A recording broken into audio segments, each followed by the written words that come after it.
welcome back to Chop Tatsu. Di video kali ini kami akan melanjutkan alur cerita dari Number One Sentai Gozyuja di episode ke-38. Sebelum kita ke alur ceritanya, kami tak bosan-bosannya mengingatkan kalau video ini mengandung full spoiler. Baiklah, tanpa berlama-lama lagi, inilah kisah selengkapnya.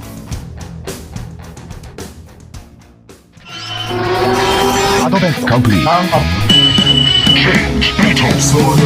Make up Kamen Rider Micro Joker. The Run Kaigan Rebel Up Best Match Time Pro Rise Sika Battle Ready Fight Good morning Rider.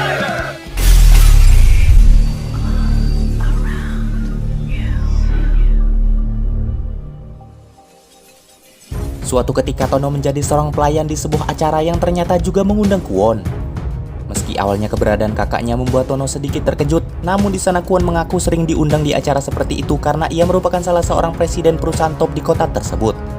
Di obrolan itu Kwon sempat menilai penampilan Tono yang tak cocok dan masa lalunya, sehingga hal itu membuat Tono sedikit ingat pada kebersamaan mereka. Kwon yang sadar Tono berpikir demikian lantas menggoda Tono dengan mengatakan bahwa bergabungnya ia dengan Buraidan semata-mata hanya untuk bisa dekat dengan Tono lagi. Namun sayangnya ia mengaku semua yang ia katakan barusan hanyalah bercanda. Karena keinginan ia yang sebenarnya adalah hanya ingin memburu cincin mereka saja. Namun untuk sekarang ia sengaja membiarkan mereka. Di balik itu semua ternyata alasan Kwon melakukan itu sebenarnya adalah karena ia terikat kontrak dengan Tegajun. Sementara di markas Buraidan, Boket memberikan hadiah untuk adik barunya yang tak lain yaitu Ribbon. Dan hadiah itu ternyata berupa sebuah penjara portable untuk membantunya menangkap para Gozyuja serta dua monster anjing penjaga. Mendapat hadiah itu lantas membuat Ribbon bersemangat dan langsung pergi untuk mencari para Gozyuja.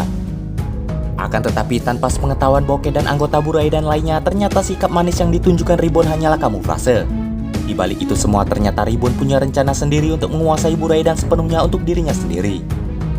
Sementara di Half Century, Tono masih kepikiran dengan ucapan Kwon sebelumnya. Karena memikirkan hal itu, ia lantas teringat juga pada rekannya di masa kecil yang bernama Koyo. Di mana Koyo ternyata adalah seorang yang dianggap Tono sebagai penyelamat dirinya dan Kwon bersama dengan Mine ketika mereka tersesat di dunia Buraidan. Dikala itu mereka berempat sempat tinggal bersama, dan Koyo mengajarkan banyak hal pada Tono dan Kwon. Dan secara tak diduga di sisi berbeda Kwon ditemui oleh Koyo. Pertemuan itu sontak membuat Kwon terkejut saat mengetahui bahwa ternyata Koyo selamat dari dunia Buraidan. Dan Koyo mengaku kembalinya ia ke sana tak lain yaitu untuk menyadarkan Kwon yang kini sedang menjadi budak Tegajun. Tanpa basa-basi saat itu juga Koyo berubah menjadi Dekaret untuk memulai pertarungannya dengan Garyudo atau Kwon.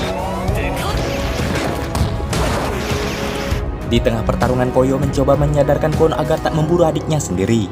Namun karena Kwon keras kepala, Koyo terpaksa menggunakan form Premier Dekaret hingga akhirnya Kwon berhasil dikalahkan.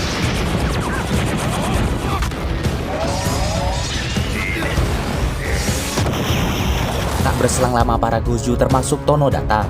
Dan di sana Tono terkejut saat mengetahui Koyo ternyata masih hidup. Akan tetapi di saat yang sama Ribbon sampai di sana. Tanpa basa-basi ia memasukkan semua Gozyuja bahkan Kwon ke dalam penjara portable-nya. Ia berkata bersedia mengeluarkan mereka semua dengan syarat semuanya harus menyerahkan semua Sentai Ring yang mereka miliki. Kwon yang menyadari dirinya bukan termasuk bagian dari para Gozyuja meminta monster itu mengeluarkannya. Namun sayangnya Ribbon menolak hal tersebut. Di sana Kumade bertanya terkait siapa Koyo, dan Koyo mengaku bahwa ia adalah mantan detektif kenalan Kwon dan Tono. Dan keberadaannya di sana ialah untuk menyadarkan Kwon yang menurutnya sedang dimanfaatkan oleh Tegajun. Saat itu juga Koyo menceritakan apa yang sebenarnya terjadi ketika Kwon ditangkap pasukan Buraidan. Dikala itu ternyata Kwon yang masih remaja ditangkap demi melindungi Tono. Dan setelah Kwon dan Koyo diculik ke markas Buraidan, Kwon membuat kontrak dengan Tegajun hingga kutukan Tegajun merasuk ke tubuhnya dan ia dipaksa berperang oleh ratu robot tersebut. Meski begitu namun Kwon meminta untuk saat ini mereka fokus dahulu mencari jalan keluar dari penjara itu. Singkat cerita akhirnya mereka sepakat untuk gencatan senjata terlebih dahulu dan bekerja sama. Tanpa buang waktu mereka akhirnya membuat skenario perkelahian untuk mengelabuhi pasukan Ari yang berjaga sehingga sel pun dibuka. Setelah pasukan Ari berhasil ditipu dan dihajar, kunci pun didapatkan. Setelahnya Kinjiro dipaksa menyamar menjadi salah satu pasukan Ari dan mencari informasi tentang tempat itu dengan kemampuan Kwon yang bisa menggunakan bahasa mereka. Berkat kerjasama itu akhirnya informasi terkait pintu keluar didapatkan. Namun di sana mereka harus menghadapi pasukan Ari dan dua anjing penjaga sebelumnya untuk bisa keluar. Saat itu juga mereka pun berubah dan memulai pertarungan. Di sini lagi-lagi sosok Gozu Unicorn muncul secara misterius meski aktrisnya tak ada dari awal film.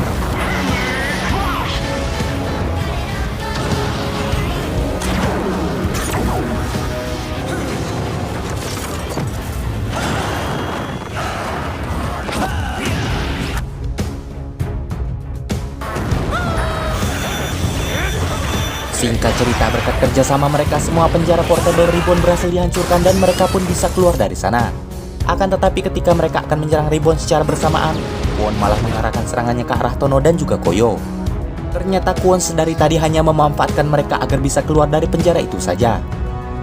Setelah ia mengalahkan Koyo dan mengambil ring Sentai Deka Ranger darinya, Kwon pun lantas pergi. Terungkap bahwa ternyata kontrak antara Kwon dan Tegajun terjadi atas keinginan Kwon sendiri karena amarah dan ketakutan di hatinya. Karena itulah Kwon bersedia menerima kutukan Tegajun dan menjadi bawahannya demi bisa memiliki kekuatan agar ia tak lagi diremehkan. Sementara setelah itu Ribbon meminta maaf padanya. Beruntungnya kali ini Kwon bersedia memaafkannya. Namun jika hal itu sampai terjadi lagi, Kwon mengancam tak segan-segan untuk menghabisinya. Setelahnya Koyo dibawa ke rumah sakit untuk dirawat. Di sana ia meminta maaf pada Tono karena sudah salah menilai Kwon dan terlalu percaya padanya. Meski begitu, Koyo yakin di sisi lain Kwon menyimpan rasa sakit. Maka dari itu ia meminta Tono untuk menyelamatkannya. Sebab mereka berdua sudah ia anggap seperti keluarganya sendiri. Dan di sini film pun selesai. Demikianlah alur cerita Number One Sentai Gojoja kali ini. Jangan lupa like, komen, subscribe dan nyalakan loncengnya agar tak ketinggalan video terbaru dari kami.